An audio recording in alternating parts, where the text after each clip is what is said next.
Hello everybody, welcome back to this amazing game of Teppen. Today we're gonna look at Jill again, brand new hero. Ready and waiting. Just came out. I didn't get to try out too much with her. I actually wanted to make this video a Resident Evil themed black-red deck, but that's gonna take some severe effort because black and red just does not go well together. For a lot of the other meta builds out there in terms of decks you could do, they all trump what black and red can do together, especially since you're at a 5 MP disadvantage. So, what I chose to do instead for today's video is made a deck designed strictly on burning and hero art charge. And so what we have here is a lot of destruction to the opponent's units and a lot of art charge. So here we have sneak attack. This is a common burn card. Charges your hero art by an additional 1, so these are worth 3 AP instead of 2.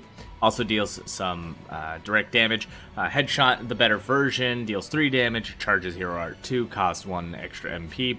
And then I have a third card, Precision. Now this is a card I haven't gotten to use myself, and I don't think it's that great of a card, but it's got a lot of hero art charge, being that 2 is the highest I've seen, unless there's another card out there. But a lot of it's reaction. I only have 1 Jill Valentine and 2 Victors in here simply because this deck is not going to do too much exploring. The best explore I've got is the hero art, which we're charging a lot. Everything else is just a way to burn the units down so I don't have to deal with them and get some direct damage onto my opponent. Now, in today's video, I did already get to play against a champion, Dante, which I think was a very, very fun match, and I wanted to take a moment to show it off. So here we have the replay, Jill versus Dante. This was done in free play, and it's just a game between 2 players. Now, the reason it was important for me to notate he was a champion was because that lets me know that my opponent knows what he's doing in terms of creating his decks, and he's likely playing Dante to test out other methods of playing Dante, because he's not using Spike Launch, so he's probably testing a new deck out, just like I am. So once we hit 8 MP, I do not want to go above that, because if he reacts with an action card, we do not get to utilize free MP since we're at max. So he busts out 1 flyer. I tried to play BB Hood to kill that 1, but he happened to put another one down just as I did it, and it didn't work in my favor. So we went to use Precision. I know it was a bit overkill, doesn't pierce, just got rid of the unit. But the purpose of that was to build up my AP so I can get my rocket launcher going. And since it was a reaction, that's the opportune moment to use Precision, and I do have to get them out of my hand if I have more than 1. A lot of this deck is reactionary, so everything I'm doing is just going to be a reaction. I hope that he casts actions before I do so I can utilize free MP and take advantage of my charging hero art. Legiacris was enough there to just deal some random burn, but he was mainly placed out to deal some burn damage and get my rocket launcher ready. I was going to use the rocket launcher, however, I saw Vile came out, and with the chance that it could hit Vile, we need to reduce Vile's health down first. Using Axel, just get his health lower, and then we can use the rocket launcher. The rocket launcher is amazing, but it is random. And on top of that, it can be easily countered through removing your own units, so you don't want to just throw it out there all crazy. And because he's going to choose to destroy Axel, I didn't use Noble Sacrifice because I didn't want the damage to possibly hit the flying unit. It was a 1 in 3 chance, but it's a chance I didn't want to take for how much damage that would have paid off. So I went with just the direct damage and dealt with it. So we have 2 Noble Sacrifices, and this is an opportune moment to use it. I don't want it to hit Vile, but we're going to play it, because Leon's just going to die to Birkin anyways and not even defeat Birkin. But it hit Vile, and that's a problem. If he doesn't respond, this actually puts me in a bad spot. But he goes to kill Leon to protect Vile from the damage, so we got a second chance to swap the targets using the other sacrifice in the free MP, which we got Birkin out of the way, and that's something I'm happy with. I would have rathered Relento, but RNG, blessed be it. So we still have Precision, and we have a lot of units out there. Only 9 life. I choose to destroy Relento at the top. He's the highest damage, biggest threat, and dealing 2 piercing damage is a good idea. Kind of hoping he was going to respond so I could sneak attack him, but it was enough to charge up another ultimate weapon. And then this scared me quite a bit here. I absolutely thought this was the end of the game. I forgot it's only 4 damage, so we had 1 HP remaining. To which then I just hoped that we got enough MP, threw the rocket launcher out there, and call it a game. Unless he could destroy the unit or heal himself, it's going to pierce for 8 damage. He plays Blood Destiny, I believe, just because, you know, he understood it was the end. So might as well do the overkill. So he deals 10 damage to himself, and then the 8 damage follows with, making Jill the victor of this game. That was fun. I absolutely loved that game. So let's go ahead and jump into another game not recorded and see what live commentary is like with that. Alright, Jill versus Ryu. This is a terrifying matchup. I think Ryu might be the better burn character. Shinku Hadouken is a non-counterable ability, but we're both reaction decks.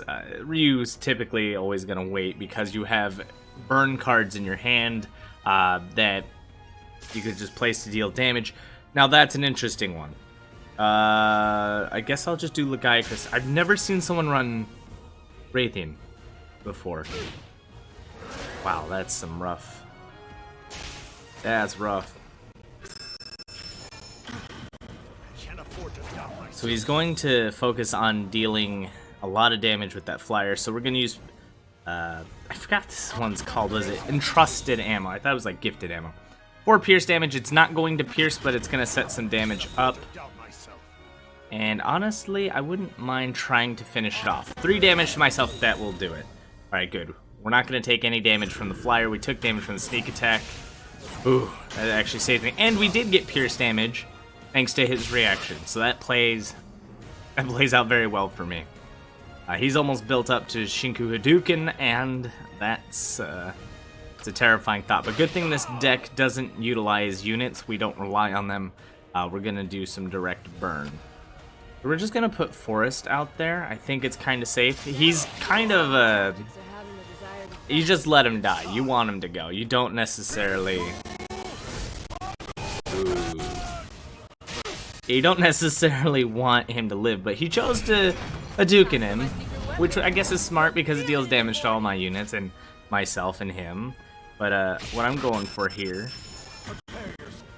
is my rocket launcher, and I typically like to react with the rocket launcher. Now, it's not going to deal enough damage to him like I normally want it to, but it gets rid of a massive problem. That is my Shinku Hadouken. We saw Precision, BB Hood, Jill Valentine, and some really low units out there. I've been hanging on since the beginning.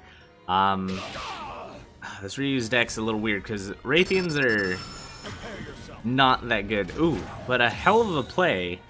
We're going to go ahead and get a free headshot in. It only costs 1 MP instead of the 3, thanks to the free MP we get. So he's near death range. Let's go ahead and play Leon. See if we can get sneak attack. There we go. And we win.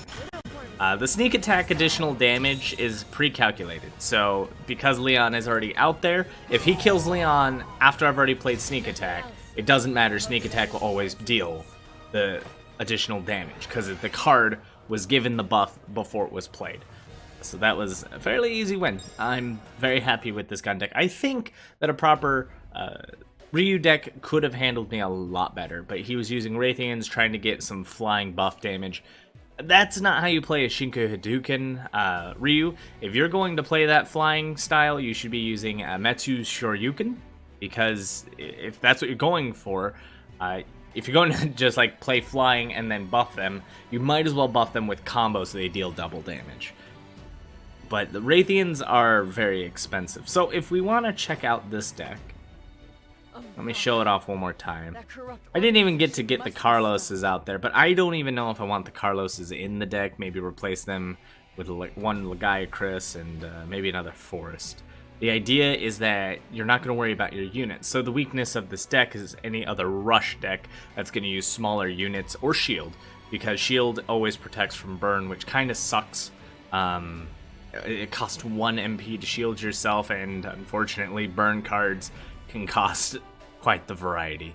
Lucky a noble death does require us to have self-unit damage, and if I were to combine this with green, we could probably make a green burn deck happen because our highest costing card is 5. Throw some irises in here, but we do also utilize the additional MP above 5.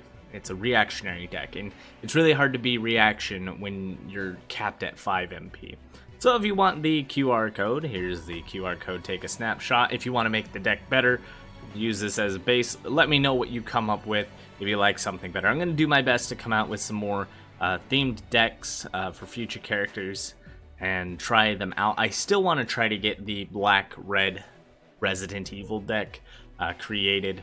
I probably could do it maybe with Wesker, but I feel it'd go better with Jill, maybe? I'm not sure. I will check it out.